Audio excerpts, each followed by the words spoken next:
Bonjour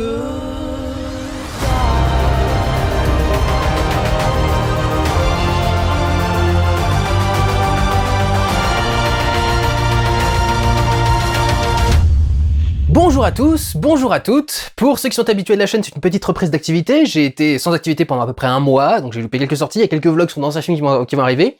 Mais je sortais ma dernière vidéo, mon pourquoi j'ai raison vous avez tort sur Final Fantasy VII, si vous êtes intéressé par le jeu, si vous voulez savoir ce qui se passe entre le jeu et le cinéma, je vous invite à aller voir la vidéo. Pour ceux qui ne seraient pas intéressés ou qui l'ont déjà vu, nous allons revenir maintenant sur l'une des sorties récentes en salle, un film qui m'intéressait pas mal, qui m'intriguait après la sortie d'un premier teaser qui était pas ouf, mais d'une bande-annonce qui donnait beaucoup plus envie. Nous avons donc Les Éternels, Eternals en version originale, réalisé par Chloé Zhao, réalisatrice en principe de films indépendants et auteur américain. Ce qui est donc très surprenant de voir débarquer une personnalité comme ça au milieu du MCU qui, pendant 10 ans, a essayé d'étouffer l'expressivité artistique de ses réalisateurs, à quelques exceptions près. S'ils ne l'ont pas étouffé, au moins de prendre des réalisateurs qui n'en avaient pas beaucoup à mettre dans le film, comme ça c'est moins chiant à gérer. Il y a une anecdote qui est assez rigolote par rapport à ça, c'est Kenneth Branagh qui avoue que il a fait exprès de tilter ses plans dans Thor pour donner un peu de personnalité, avoir des plans qui étaient plus proches de lui, et que Marvel en fait a essayé de recadrer les plans pour les mettre dans le sens normal, et qu'en fait il pouvait pas parce que vu comment il l'avait tourné, etc., il n'y avait pas l'image nécessaire pour les remettre droit. Donc ils ont été obligés de garder ces plans à lui, mais sinon ils les auraient retirés. Et comme c'est un des trucs qui donne pour moi de la personnalité à ce Thor, je trouve c'est super parlant par rapport à la politique de Marvel, par rapport au réalisateur. C'est donc une expérience assez nouvelle pour le MCU, essayer d'avoir du coup quelqu'un qui a une voix derrière la caméra, et qui n'est pas là juste pour raconter une histoire pas forcément terrible, qui a été ficelée en 2-3 semaines, sans être trop sûr de la continuité, tout le bordel, par des scénaristes de lambda, pour certains. Donc c'est un projet très étonnant que c'est Éternel, et je dois dire que c'est un projet qui a la gueule d'à quel point le projet est étonnant. J'ai pas mal apprécié le film, je vous avoue. C'est le genre de travail sur un thème de super-héros que j'aurais voulu avoir dans la plupart des films qui sont sortis dans le MCU jusque-là, au lieu de nous faire de simples récits de super-héros qui doivent désamorcer telle bombe ou telle nouvelle création d'un savant fou, tel machin, etc., etc., ou telle sorcière qui débarque dans un coin.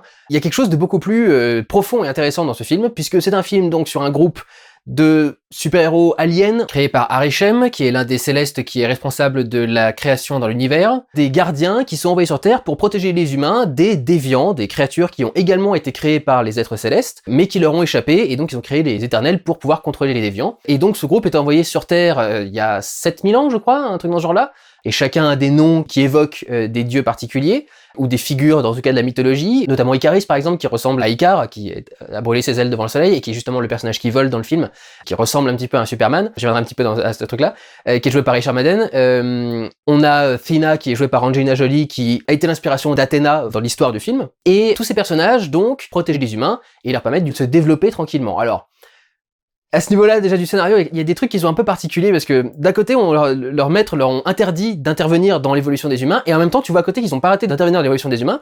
Il y a un personnage qui s'appelle Phastos qui crée des choses, il crée des machines, il crée des trucs dans ce genre-là, dont le pouvoir.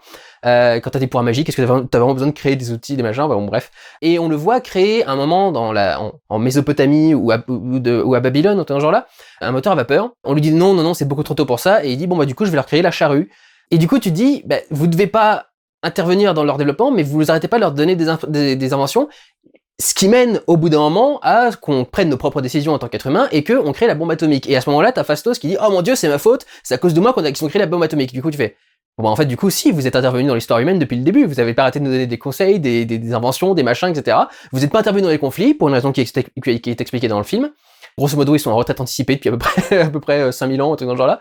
Et ce qui est intéressant, c'est que le sujet étant traité cette fois-ci par une autrice, une vraie autrice, on a du coup un questionnement sur qu'est-ce que c'est qu'un gardien et qu'est-ce que c'est que l'humanité. Les deux sujets sont remis en question, et du coup, en se demandant ce que sont les gardiens, on se demande qui sont ces êtres humains, qui sont ces personnes, et du coup, leur relation entre elles, et leurs convictions, et leur façon de vivre leur vie, etc., les distinguent les uns des autres, et les rendent très différents, et font d'eux, du coup, une incarnation de l'humanité. Je trouve que c'est un des premiers points qui est vachement intéressant à voir dans comment le thème est traité en général dans le film, c'est que du coup, ils ont insisté pour avoir une certaine diversité. Et c'est marrant parce que beaucoup de gens, notamment de droite ou d'extrême droite, ont essayé de vendre le film comme étant un film ultra woke qui avait mis des caractères, des personnages LGBT, des personnages de toutes les ethnies différentes, etc., et qui avait dénoncé ça comme étant quelque chose de woke. Et en fait, non, c'est pas que c'est woke, donc on a mis des personnages divers et variés, c'est que on doit traiter de l'humanité, donc on a mis des personnages divers et variés, ce qui peut donner l'impression que c'est woke à l'arrivée, mais en fait c'est plus qu'on essaye de traiter le thème du film et qu'on essaie de traiter le sujet, c'est pas juste gratuit, c'est pas juste pour mettre des personnages LGBT, essayer d'attirer ce public-là en salle, etc., quoi. Déjà, je trouve que c'est vachement intéressant, et c'est, je crois, un des premiers films qui se pose vraiment ce genre de questions, à part Thor peut-être, Thor se pose un peu la question de la protection du coup des peuples, et de ses responsabilités, etc. Mais là je trouve que c'est intéressant du coup de voir à quel point la question est poussée, par exemple, qu'est-ce qu'un gardien, avec justement la question de, est-ce qu'on doit intervenir dans certains points de l'histoire ou pas, quoi. Jusqu'où est-ce qu'on les garde, jusqu'où est-ce qu'on a la possibilité de les garder, jusqu'où est-ce que les garder devient les déresponsabiliser, etc. Il y a quelque chose du coup qui est vachement intéressant déjà dans cette première façon d'évoquer la question, et ensuite on évoque la question de l'humanité en général par une grande diversité, notamment une diversité de décors. Il y a beaucoup d'environnements assez différents dans ce film, là où d'habitude les Marvel restent un petit peu enfermés dans un environnement particulier. On fait en sorte d'aller un peu partout dans le monde. On va bien évidemment aux États-Unis, on va en Europe, en Angleterre notamment, parce que beaucoup d'événements vont se passer à Londres. On va dans la jungle amazonienne, entre guillemets, parce qu'ils n'ont pas été pour le tournage, mais on va dire qu'en gros on va dans la jungle amazonienne. On va dans différents déserts, là où était l'ancienne Mésopotamie, etc. Donc on a des points de vue assez différents sur ce qu'est le monde, l'environnement habituel des gens. L'environnement, c'est quelque chose qui est vachement important dans le cinéma de Chloé Zhao. À chaque fois que vous regardez un de ses films, il y a toujours des grands plans paysages avec des personnages qui sont tout petits, complètement inclus dans le décor. Ils sont pas réduits par le décor, ils sont inclus dans le décor, et on montre l'étendue de cet environnement. Mais c'est des environnements qui servent à caractériser ces personnes en particulier, quoi. Elle avait fait un premier film sur un espèce de cow-boy qui s'occupait de chevaux ou de bétail. Elle avait fait un documentaire donc sur des personnes qui vivent en caravane, dans des espèces de villages de caravane. Donc du coup, tu vois que dans le cinéma de Chloé Zhao, il y a une question de ton environnement définit aussi quel genre de personne tu es, quel genre de vie est-ce que tu as, etc. Donc on a une variété d'environnements assez grande du coup dans le film, et on a donc une variété ethnique assez grande avec des personnages qui viennent de partout.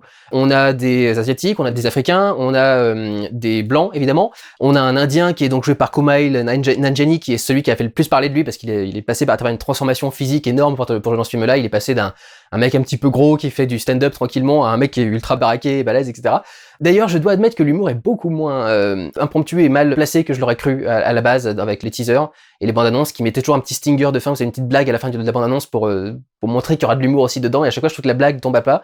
Et là, pour le coup, dans le contexte, ça marche toujours assez bien, notamment avec le valet du personnage de Kumail Nanjiani. Il me semble que Kumail Nanjiani a participé à rajouter des blagues du coup dans le film. Et c'est peut-être pour ça que ça marche mieux dans celui-là que dans d'autres. T'as l'impression qu'il y a effectivement un regard plus éclairé sur l'humour, qui a trouvé où sortir les blagues et peut-être même comment les traiter un peu dans le montage aussi, en disant faut que tu coupes juste après ça ou tout dans ce genre-là.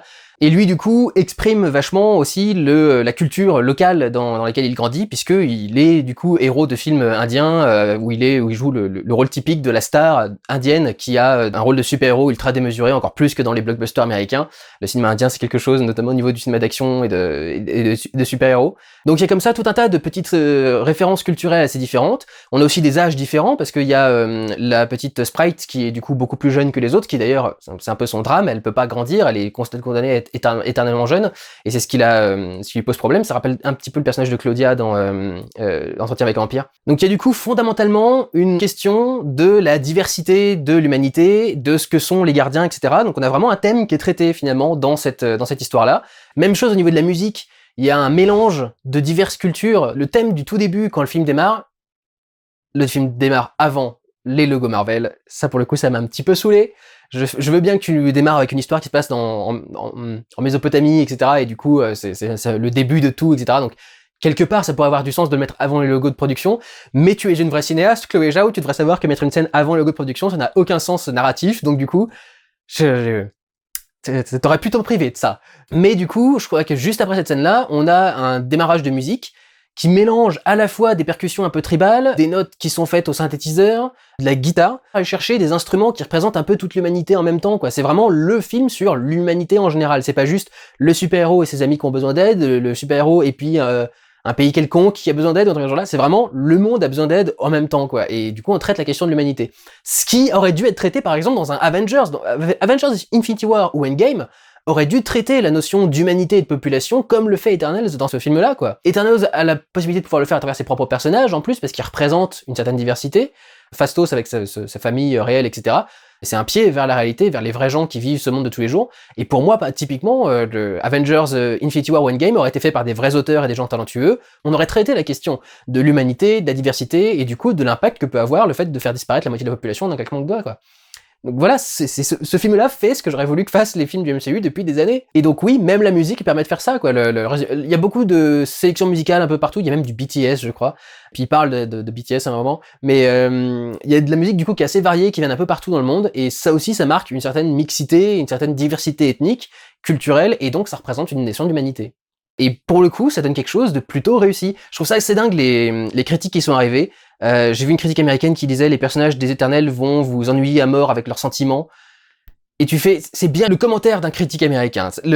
On te met pour une fois dans l'MCU des personnages qui sont développés, qui ont quelque chose dans leur vie personnelle, qui sont pas juste là pour faire les kékés comme Iron Man, ou pour vite fait faire quelques actes héroïques comme un Captain America. Moi, c'est des personnages, j'ai jamais compris comment est-ce que les gens pouvaient les apprécier parce que je trouve qu'ils ont jamais été développés. Il y a jamais eu quelque chose de fait, d'intéressant avec leur psychologie, avec leur personnalité, etc. Et ça se voit que c'est pas présent dans le reste du MCU parce que d'un seul coup quand ils le font, les critiques américains, ils sont paumés, ils savent plus comment faire, enfin ils sont oh mon dieu, qu'est-ce qu'on s'ennuie, etc. Putain, il va falloir qu'on réfléchisse devant ce film, c'est quoi ce MCU de merde, etc. Pour moi, c'est pas surprenant que du coup il ait eu des mauvaises critiques par rapport à ça. J'ai envie de dire, c'est un film du MCU qui démarre avec du texte. Et déjà, quand j'ai vu ça, je me suis dit, ah, je comprends tout de suite pourquoi est-ce que le film n'a pas marché aux États-Unis, pourquoi est-ce que ça leur déplaît énormément. Déjà, quand tu mets du texte devant un film, c'est « Ah bah, faut lire, à quoi ça sert alors du coup, puisque c'est un film, etc. » En plus, il y a une nana qui parle la langue des signes, donc elle est traduite constamment, puis il y a des langues anciennes qui sont parlées également, parce que également, pour la diversité, il y a différentes langues, il y a de la langue babylonienne qu'ils ont essayé de parler, parce qu'apparemment, on sait plus comment est-ce qu'elle est parlée depuis des années et des années. Kumail Nanjiani parle une langue, mais il y a plusieurs langues en Inde, donc je sais pas si c'est du hindi spécifiquement. Il y a de l'anglais, évidemment, mais il y a tout un tas de langues différentes, et donc ça fait des sous-titres à lire. Et je comprends du coup que ça a pu déplaire pour certains points à ce niveau-là, mais personnellement, moi j'ai trouvé que c'était plutôt très très bien trouvé, et j'aimais beaucoup les différentes personnalités qui étaient développées. J'étais très surpris par rapport au sort des Éternels. Je m'attendais absolument pas à ce qu'il y ait un scénario dans ce genre-là, dans ce film-là. En plus, ça a jamais trop été vendu par les bandes annonces. Donc je trouve ça impressionnant qu'ils aient réussi à garder ça assez secret relativement longtemps. D'un autre côté, je me suis gardé des leaks, donc peut-être que j'ai pas vu que tout ça avait leaké, mais je trouve ça assez intéressant de voir comment est-ce que le scénario se développe dans le truc et les différents retournements qu'il y a par rapport aux personnages éternels. Et je sais pas trop si je fais une section spoiler, mais si vous avez vu le film, vous voyez de quoi je parle, quoi. Notamment par rapport à Ajax. C'est comme ça, j'ai toujours envie de dire Ajax, mais c'est pas Ajax, c'est dans Deadpool Ajax, et puis c'est le produit de nettoyage, mais c'est Ajax, je crois, ou Ajax. Et également par rapport à un autre personnage, sur lequel il y a un autre twist en plus, que j'avais pas du tout vu venir. Mais surtout, ouais, je trouve que les personnages étaient plutôt attachants. Je dirais que le personnage le moins intéressant est peut-être Cersei, qui essaye de prendre en main ses responsabilités, mais je trouve pas qu'elle ait une personnalité particulièrement intéressante. Je trouvais que Ikaris avait quelques questionnements intérieurs qui étaient beaucoup plus intéressants et qui étaient beaucoup plus poussés que ces autres personnages-là. J'ai beaucoup aimé le personnage qui est joué par Angelina Jolie, donc Tena, c'est rigolo. Il y a l'impression d'un retour en arrière par rapport à la carrière d'Angelina Jolie. Angelina Jolie, en fait, quand elle a commencé sa carrière, elle jouait des folles et des femmes brisées, en fait. Elle est un peu sortie de ça au fur et à mesure de sa carrière pour incarner des personnages beaucoup plus glamour, des personnages beaucoup plus forts et intéressants, etc. Et je trouve qu'avec ce personnage-là, elle revient presque un peu en arrière. Je trouve qu'il y a quelque chose de très humble de la part d'Angelina Jolie, qui est quand même une nana qui doit pas avoir le plus petit des melons, de revenir à un rôle quasi secondaire. C'est presque un film choral. Personne n'est véritablement le personnage principal dans ce film. Et je trouve que pour Angelina Jolie, notamment, ça te paraît bizarre de voir Angelina Jolie qui est aussi peu au centre de l'action, de l'histoire, des personnages, de l'intrigue, etc. Elle est dedans, elle est mélangée avec les autres, bien sûr, mais il y a quand même quelque chose d'assez surprenant et peut-être un peu régressif même pour ce personnage-là, mais que j'ai trouvé plutôt intéressant. J'ai beaucoup aimé le personnage de Kumail Nanjiani en acteur indien. Il a exactement le comportement qu'il faut, il sait parfaitement faire les poses, le petit sourcil en l'air. En plus, il se débrouille pas mal en danse, mais je suppose qu'il a été entraîné, c'est le minimum. Il en fait peut-être un peu beaucoup dans le côté très moderne et très dans son image, avec du coup je vais faire un making of de ce qu'on est en train de faire, etc. Notamment au niveau du secret, je trouve que c'est toujours bizarrement géré. T'as l'impression qu'il y a des éternels qui essayent de garder le secret, puis t'en as d'autres qui disent tout à tout le monde, notamment Sprite par exemple. Du coup j'ai du mal à comprendre comment est-ce qu'ils sont censés le gérer. Est-ce qu'il y a une décision particulière qui est prise? Est-ce que c'est juste au petit bonheur la chance, chacun décide dans son coin, etc. Mais c'est vrai que c'est peut-être un petit peu beaucoup son truc par rapport à son documentaire. D'un côté ça permet au personnage de Karun de rester avec eux, et je trouvais que c'était pour le coup un des comic relief les plus efficaces du film. J'avoue que le personnage de Sprite m'a saoulé un petit peu pendant tout le film. Je l'ai trouvé assez détestable du début à la fin. Un petit peu casse-couille, elle fait un peu effectivement un peu éternelle adolescente, dans le sens où t'as l'impression qu'elle a jamais pris conscience de la gravité de ce qu'elle fait, du danger, qu'il y a certaines choses qu'il faut pas dire, etc., etc. Donc je sais pas, il y a un petit truc qui me déplaît un petit peu avec ce personnage-là. Je dois avouer que le personnage qui m'intriguait et qui, hélas, c'est pas très bien présenté, c'est Druig, qui a un pouvoir qui est super cool, avec du coup sa capacité de contrôler l'esprit des gens et de leur faire ce qu'il veut. Je trouve que l'effet est assez glaçant avec les yeux qui brillent et tout. Mais du coup, ouais, Druig, je trouvais que ils avaient pas fait grand chose avec lui au final, alors il aurait pu être assez intéressant et assez profond comme personnage, et au final on l'a un petit peu survolé. Donc je suis un petit peu déçu à ce niveau-là. Et puis évidemment tous les personnages sont pas aussi centraux les uns par rapport aux autres. Il y en a qui sont plus importants que d'autres. Par exemple, Gilgamesh, il est pas particulièrement développé, pas particulièrement intéressant, etc., etc. Il y a Phastos qui a un peu fait parler de lui parce que, notamment, c'est le premier baiser homosexuel dans un film du MCU, puisque Phastos s'est trouvé un mari et a une famille avec lui maintenant, et ils se font un bisou pour se dire au revoir, et t'as vraiment envie de dire, on a créé un scandale pour ces 2 secondes d'image. Alors pour une fois, c'est pas comme Star Wars où c'était vraiment dans un coin et on pouvait passer outre si on faisait pas attention, etc. Au milieu de la folie ambiante. Là pour le coup, c'est beaucoup plus mis en avant. Mais enfin vraiment, si ça te dérange à ce point-là d'avoir 2 secondes d'un baiser dans un film du MCU sur 26, qu'est-ce qu'il faut être fermé dans sa tête pour avoir des blocages pareils? Faut vraiment être très con. Et un autre truc qui me fait marrer d'ailleurs, c'est il y a donc Ikaris et Cersei qui sont en couple et qui couchent ensemble, et il y a donc une scène de cul dans le MCU. Ouh là là, il y a 3 plans, quoi. Le mec fait 3 va-et-vient, et on appelle ça une scène de cul, et il y a certaines personnes que ça choque aux États-Unis. Tu te demandes si c'est pas des gens qui cherchent à faire du titre, cherchent à faire des gros titres et des trucs dans ce genre-là sur le premier truc qu'ils arrivent à trouver. Mais vraiment, tu te dis, il y a des critiques qui sont absurdes, qui sont vraiment arrivées autour de ce film. Les pouvoirs des personnages, du coup, en eux-mêmes, sont vachement intéressants. J'aime bien le fait qu'ils soient thématiquement liés, tu sens qu'ils viennent tous de la même chose, parce qu'ils ont tous des pouvoirs dorés, du coup, qui ont tous la même couleur, et du coup tu vois qu'ils sont unis par le même type de pouvoir, le même type de création. Ils sont plutôt bien utilisés, tous les trucs avec Ikaris, son vol, ses rayons laser, tout le bordel, c'est traité de très très bonne façon. C'est marrant de voir comment est-ce que eux ils le traitent, parce que il est toujours ultra rigide quand il vole, lui. Là où même Henry Cavill a essayé d'être un petit peu plus athlétique et d'accompagner un peu le mouvement, etc. Mais genre là, Ikaris, à chaque fois qu'il se lève, c'est toujours je suis raide comme un pic, etc. T'as vraiment l'impression qu'il a un bâton dans le cul et que c'est ça qui le fait voler. C'est pas forcément le truc le plus ouf que j'ai eu de ma vie, mais je trouvais que c'était plutôt bien géré, et je trouve que les pouvoirs sont toujours assez bien utilisés. Je trouve ça toujours très drôle que Kumail Nanjiani fasse piou-piou avec ses bras, grosso modo, pour envoyer des pouvoirs. J'ai trouvé vachement sympa. Le pouvoir de duplication de Sprite, celle qui a la super vitesse, qui est muette.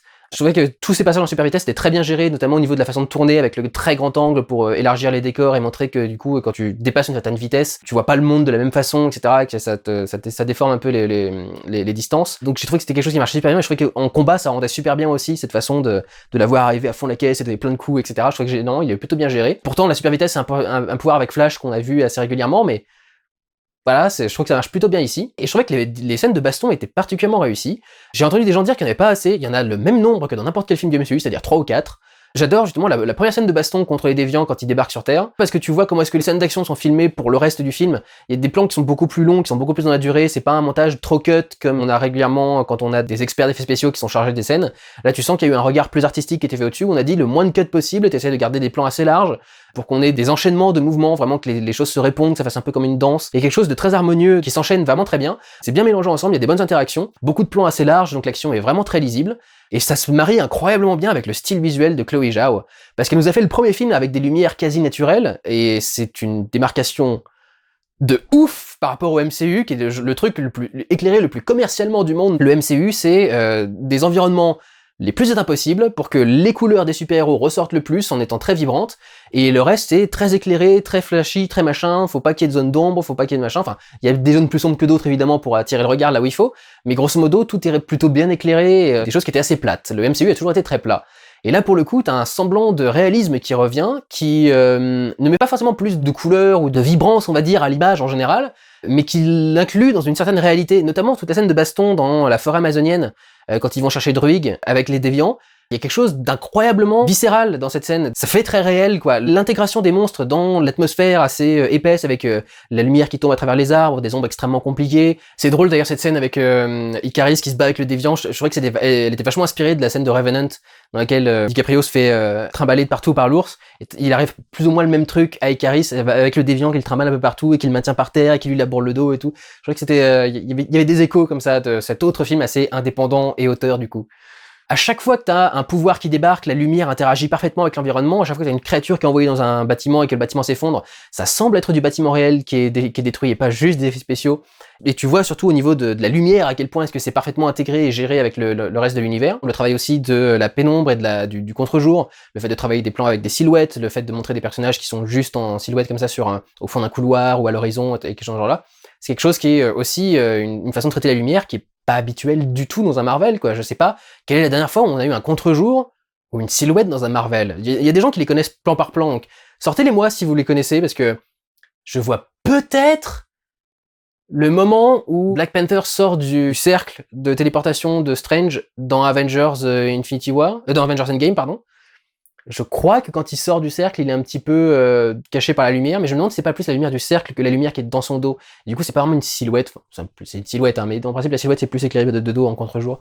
Est-ce qu'on a déjà eu des silhouettes et des contre-jours dans un MCU? Dites-moi dans les commentaires si vous avez quelque chose qui me vient en tête, mais moi je crois pas. Je trouve que ça a apporté un plus absolument dingue à ce film d'avoir une photo aussi réaliste. Quelque part, on pourrait dire que ça se rapproche un peu de l'image de Zack Snyder, mais Zack Snyder essaie d'avoir des images avec des noirs beaucoup plus bouchés et profonds, et essaie d'avoir des contrastes assez marqués avec des blancs qui sont beaucoup plus vibrants. Là, tu vois qu'il y a quelque chose qui est beaucoup plus tamisé, ce qui est un peu le propre d'une lumière naturelle. La lumière est très diffuse, elle part un peu partout, elle se reflète un peu partout, etc. Et du coup, ça ancre vachement le film dans quelque chose de très vrai, de très réaliste.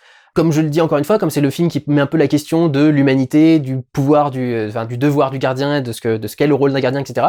Je trouve qu'il y a quelque chose qui est assez intéressant dans ce côté un peu plus brumeux et plus réaliste et plus terre à terre. On l'avait dit du coup en regardant la bande-annonce au niveau de certains plans du film, mais le fait de filmer la conversation entre Cersei, je sais pas si c'est Cersei ou Cersei. Cersei, à chaque fois, ça me fait penser à, il y a un personnage dans Game of Thrones qui s'appelle comme ça. J'ai jamais regardé Game of Thrones, donc je sais pas. Mais il me semble qu'il y a un personnage qui s'appelle Cersei. Et du coup, je sais pas s'il faut dire Cersei ou Cersei. La discussion entre Cersei et Dane, devant un lavomatique, au milieu d'une rue un peu lambda, au milieu de Londres. Je crois qu'à un moment, ils sont au marché de Camden, et donc du coup, il y a des façades qui sont un peu plus sympas pour le combat avec le déviant.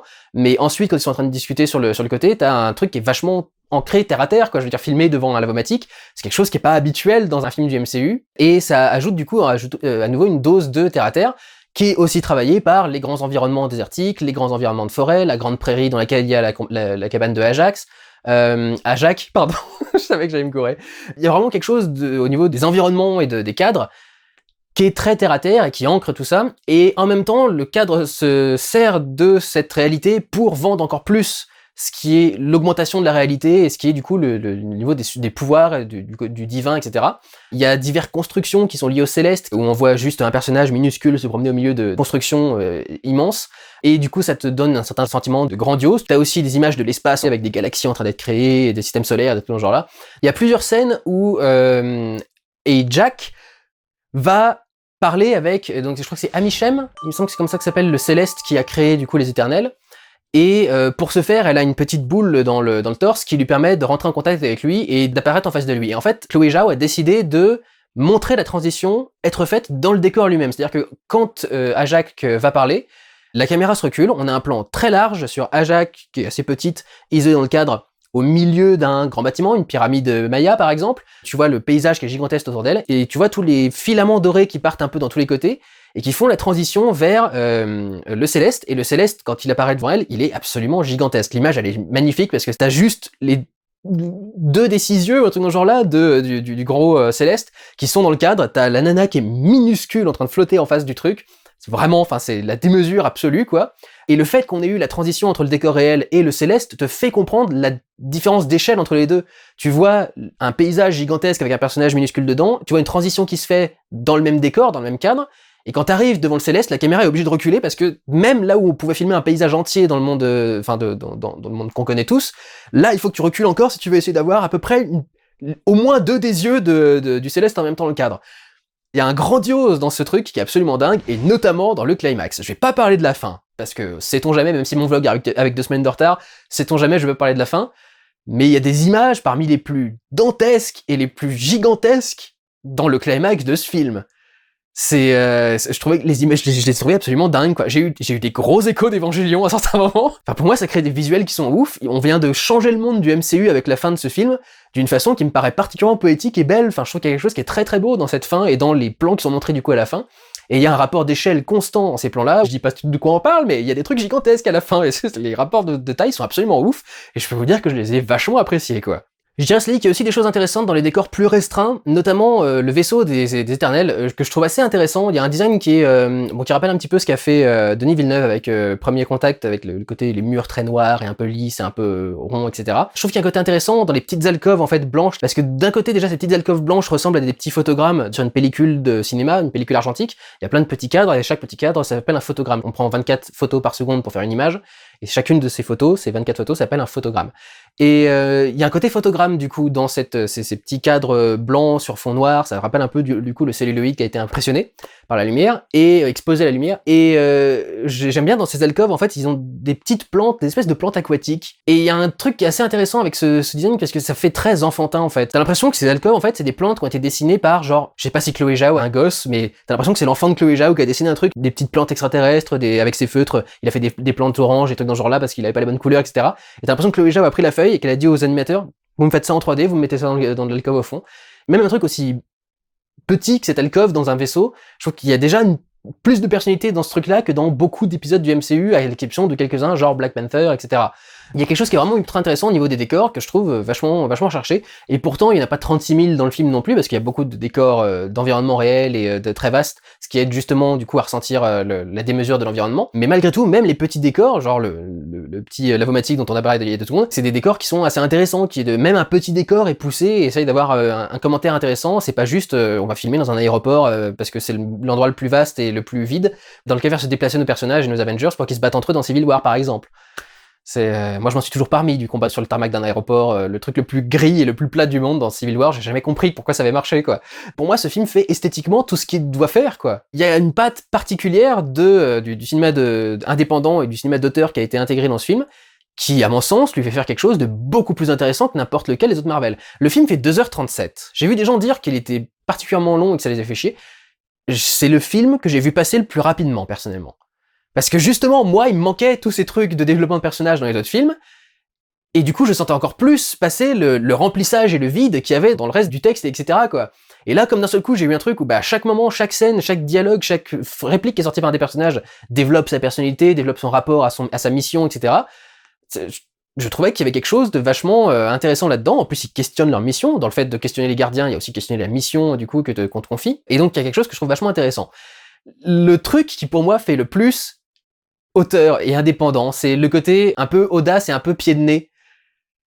Faire un film Marvel, qui s'inspire autant d'ailleurs de ce qu'a fait Zack Snyder. C'est même avoué par Chloé Zhao, elle a dit qu'elle s'était inspirée en partie de certains de ses cadres et de sa façon de composer. Avoir un film du MCU qui s'inspire autant du DCU et qui te name drop Superman et Batman, c'est le truc le plus irrévérencieux que j'ai vu dans un film du MCU. On va citer la licence concurrente dans le MCU. Et quelque part, c'est aussi un côté poser ses balls, parce que genre, on est tellement gros qu'on s'en fout, on peut citer Batman et Superman dans notre film, on s'en bat les couilles, on sait qu'on fait mieux qu'eux, on sait que nos résultats sont meilleurs, etc. Donc, il y a quelque chose d'assez audacieux, je trouve. J'avais entendu des rumeurs comme quoi on citait les personnages, et je me suis dit, ah, ça m'a l'air très taquin comme façon de faire le truc. Et effectivement, je trouve qu'il y a quelque chose d'assez intéressant, d'assez taquin dans la façon de faire le truc. Et puis bien sûr, comme on a cette fois-ci des demi-dieux, quasiment, les Célestes sont ce qui est le plus proche d'un dieu, du coup, dans le MCU, et les Eternals créés par eux sont plus ou moins des demi-dieux, un peu comme l'était Thor, par exemple.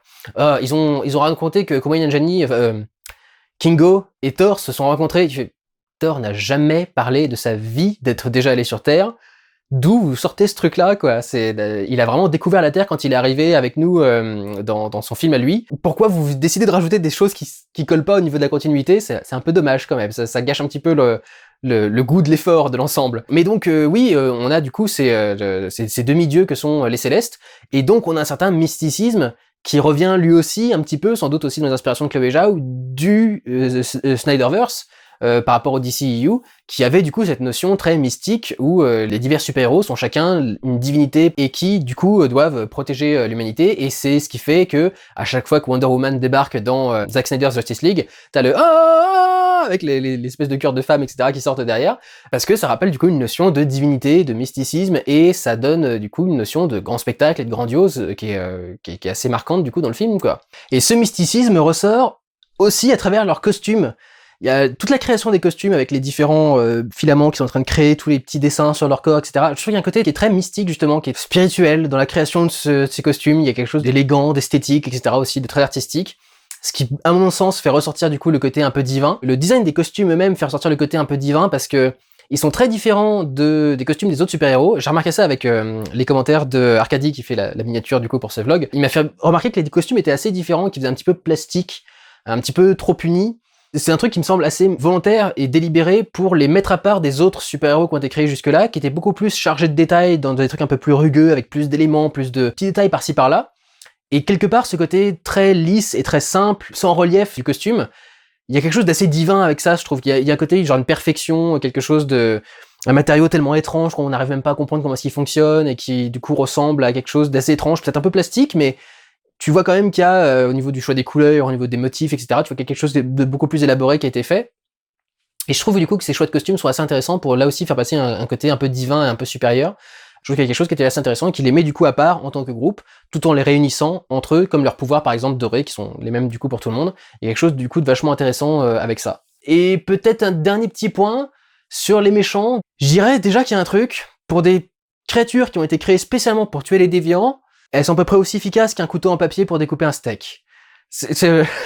Ils sont à peu près aussi efficaces. Je trouve qu'ils sont particulièrement c'est particulièrement laborieux pour eux de tuer des déviants. Je trouve qu'ils ont vraiment du mal à les avoir, que ce soit au tout début quand ils débarquent et qu'ils sont clairement plus puissants qu'eux, ou plus tard avec certaines évolutions scénaristiques qui font que les déviants pourraient être un peu plus puissants. Il y a quelque chose qui, à mon sens, est bizarrement foutu du coup dans la création de ces éternels pour combattre les déviants. Et les déviants eux-mêmes, finalement, sont pas si intéressants que ça. Leur design, je les trouve vachement intéressants. Leurs designs sont magnifiques. Quelque part, ce côté très fait de lignes et de courbes et de machins est très tarabiscoté. Il y a un côté qui rappelle un petit peu certains dessins, certains bas-reliefs, certaines sculptures qui ont été faites par des peuples plus anciens. Ce qui les met du coup à part des éternels. Les éternels qui, eux, sont pour le coup vachement plus lisses et vachement plus uniformes. Ça rappelle un peu les détails, les enluminures, ce qui aurait été rajouté sur des sculptures, par exemple, sur des trucs antiques. Et du coup, j'aime bien leur design à ce niveau-là. Et après, pour le reste, ils se ressemblent un petit peu tous. Il y en a qui sont un peu plus différents que d'autres, mais ils se ressemblent un petit peu tous en général. Et au final, leur puissance est pas si démesurée que ça. Et finalement, ils sont presque...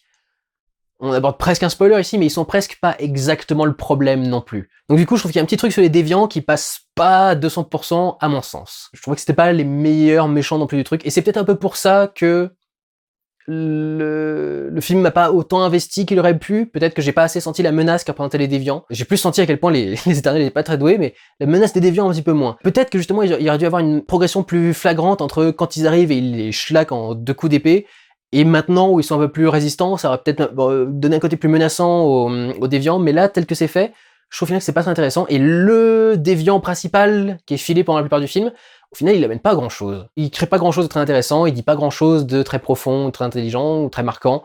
Donc, voilà. Les déviants, pour le coup, c'est pas le meilleur truc du film. Donc, c'est encore beaucoup trop long comme vlog. Très agréablement surpris par le film. Ce n'est pas mon préféré malgré tout, il faudra sans doute que je le revoie, cela dit, mais très clairement, si le MCU se lance dans ce genre de direction pour la phase 4, je suis tout à fait client. Et t'as un peu l'impression que c'est ce qu'ils font, parce que, pareil, quand tu regardes WandaVision par exemple, ou Loki, c'est des études de personnages complètement sur qui ils sont censés être, même le Falcon et le Winter Soldier, qui est une série que j'ai pas particulièrement aimée, c'est une remise en question de ce que représente Captain America et quelle valeur doivent représenter ce type de personnage. C'est intéressant de se poser la question maintenant qu'il est mort. On aurait pu avoir quelque chose à dire avec le personnage avant, au-delà du premier film, où il symbolisait une sorte d'espoir, mais dans les autres, ça s'est un peu perdu comme truc. Même Falcon, il y a une qualité d'étude de personnage qui est vachement intéressante. Et s'ils commencent à rentrer un peu plus là-dedans dans leur prochaine création, on va enfin commencer à voir en fait ce qui manquait au MCU depuis le début, c'est-à-dire un effort et une volonté artistique. Et moi, je suis client, quoi. Moi, je suis tout à fait client. Alors, oui, effectivement, ce film-là n'est pas mon préféré, mais il est clairement dans le top 5 ou 10, je sais pas combien j'ai de films de Marvel que j'aime vraiment pour être dans un top, mais il est dans le top 5 ou 10 de mes meilleurs films Marvel, quoi, clairement. J'ai trouvé que c'était excellent, que c'était vachement bien foutu, je me suis pas du tout ennuyé, visuellement c'est magnifique, au niveau du scénario, pour une fois, c'est assez intéressant, il y a un côté mystique qui est génial, la fin était ouf, un de mes climax de MCU préférés, donc... Ouais, non, l'effet est plutôt réussi, quoi. Je comprends pourquoi Kevin Feige a été complètement sur le cul quand il a vu le film et qu'il a dit à tout le monde que ça allait être génial. C'est la première fois qu'il a vu un vrai film fait avec sa licence, quoi. Donc, ça doit choquer, évidemment, quelque part, quand tu vas pour une fois, vous avez pris un personnage, vous avez fait quelque chose d'intéressant avec. Oh la vache! Pas juste des piou-piou et des explosions et des on va tous mourir et des machins, et puis des répliques qu'on a trouvé vite fait pour essayer de lier le film 1 au film 27. Je vais finir là-dessus vite fait, mais je trouve ça ridicule à quel point tu vois à quel point ils essaient de se raccrocher aux branches pour créer des liens entre les différents films. Genre, t'as un truc avec Ant-Man and the Wasp, où t'as Ant-Man qui appelle Captain America Cap, ou Rogers, un truc dans ce genre-là. Wasp se fout de sa gueule par rapport à ça dans un des films, je sais plus pourquoi, je vois pas pourquoi est-ce qu'elle se foutrait de sa gueule par rapport à ça. S'il le connaît, il le connaît, quoi. Mais du coup, ils lui ont foutu un retour de ce truc-là, parce que dans Endgame, il y a un moment où Wasp l'appelle Rogers ou Cap, ou je sais pas trop quoi, et ensuite ils se regardent tous les deux, etc. Et genre, tu fais, mais... Qui se souvient de ce genre de réplique anecdotique faite pour faire un peu d'humour dans un coin du film, etc. Et à quel moment est-ce que ça crée un accomplissement de le voir revenir ici, tu vois? C'est parce que, ouais, ok, Wasp l'appelle aussi par un petit surnom, un petit machin, mais elle le connaît pas, d'où est-ce qu'elle a développé la relation avec lui pour lui donner le surnom, etc. Donc c'est l'accomplissement de rien, en fait. Et tu vois qu'ils essayent de faire en sorte, de faire croire après coup qu'il y a des trucs qui étaient prévus depuis le début. Mais je suis navré, depuis que Joss Whedon s'est barré de ce truc, ça part en roue libre, c'est fait complètement au hasard. Et donc voilà, là pour le coup, Eternals, c'est un film qui vaut quelque chose, et qui est intéressant, qui a une vision, et du coup je vous encourage chaudement à le regarder s'il ne s'est pas déjà fait, vu que je suis déjà très en retard. Voilà pour ce vlog sur les Éternels, prenez soin de vous, allez voir des films, ciao!